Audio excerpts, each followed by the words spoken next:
અહીંયા બળોદર ગામમાં જીઓ કંપનીનું જે ટાવર છે તેમાં જ્યારે હમણાં લાઇટનો કાપ આવે પીજીવીસીએલ દ્વારા કેબલ બદલાવવા માટે એટલે ટાવર બંધ થઈ જાય. ટાવર બંધ થઈ જાય એટલે એમાં શું છે કે જનરેટરની કોઈ સુવિધા નથી. એટલે જ્યાં સુધી લાઇટ ન હોય ત્યાં સુધી ટાવરનું કામ બંધ થઈ જાય છે. એટલે જીઓ વાળાનું ટાવર મોબાઈલના નેટવર્ક ગાયબ થઈ જાય છે. હવે આ કાપ સતત 1 મહિનાથી આ સતત ગ્રાહકો પરેશાન છે. તો જીઓ કંપની વાળાએ જનરેટરની સુવિધા ઊભી કરવી જોઈએ અથવા ત્યાંથી ટાવર બદલાવીને બીજી જગ્યાએ મૂકવો જોઈએ. જ્યાં ખાલી જગ્યા હોય અહીંયા અમે ગામની વચમાં મૂક્યો છે એટલે આમાં શું હોય કે જનરેટર ચાલુ રાખે એટલે અમુક આડોશ પાડોશોને વસ્તુ ચાલુ રહે એટલે નીંદર કે વિઘ્ન ઉત્પન્ન થાય. પણ જીઓ કંપનીમાં ક્યાં બુદ્ધિ નથી. મોટી કંપની છે એ ગમે ત્યાં ટાવર ફિટ કરી શકે છે. એટલે જીઓ કંપની છે હવે એ ધીરુભાઈની જેમ ધીરું નેટ આપ્યું. પહેલાં મફત આપ્યું, પછી 99માં આપ્યું, પછી 299માં આપ્યું, પછી ભાવ આસમાને પહોંચી ગયા. જ્યારે અમે 2004માં 5માં સિમ કાર્ડ લીધેલા બધાના તે આજીવન ફ્રી ઇનકમિંગ. હવે આ બધું છે એ કંપની ઉપર કોઈ કાર્યવાહી કરતું નથી. સામાન્ય નાગરિક જો ભૂલ કરે તરત જેલમાં પૂરી દે.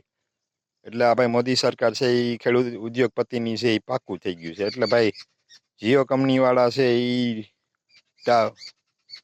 ગામડામાં છે એટલે કોઈ ધ્યાન નથી દેતું. સિટીમાં હોય તો ફટાફટ ટાવર ને બધું બદલી જાય. ગામડામાં છે એટલે હું ગામડાના માણસો રિચાર્જના પૈસા નથી ભરતા. ગામડામાં કોઈ બોલે નહીં. આપણ માણસો છે બિચારા શું કરે, ક્યાં અવાજ સંભળાવા જાય, પણ કોઈ સાંભળતું નથી. અને હું એમ કહેવા માંગુ છું કે ભાઈ જીઓ કંપનીના જે ગ્રાહકો છે એરટેલ કંપનીમાં આવ્યા છે એટલે તરત પૂછશે એરટેલમાં જાવ તમને શું વાંધો છે તો કહી દેવાનું ભાઈ કે તમે અમને ટાવરની સુવિધા લાઇટ ન હોય તો તમારો 10 કલાક ટાવર બંધ રહે તો અમારે કોઈ ઇમરજન્સી કોલ હોય કે અમારે બી હોય તો અમારે શું કરવું એમ. એટલે ભાઈ જે લોકો જીઓના ગ્રાહકો છે તે એક વખત એરટેલમાં વયા જાવ, એરટેલમાં કન્વર્ટ કરો. જો જે કંપની સારી સુવિધા ન આપતી હોય એ કંપનીમાં તમારે રહેવાથી શું ફાયદો થાય છે? ભાઈ કંપની તો સુધારવાની નથી. કંપની એને તો શું હોય એને 10 કરોડ ગ્રાહક વોઇસ આવા થઈ જાય કે 1 કરોડ 10 ગ્રાહક એને કાંઈ ફરક પડવાનો નથી. પણ આપણે સુધરી જઈએ અને જીઓમાંથી એરટેલમાં વયા જાય.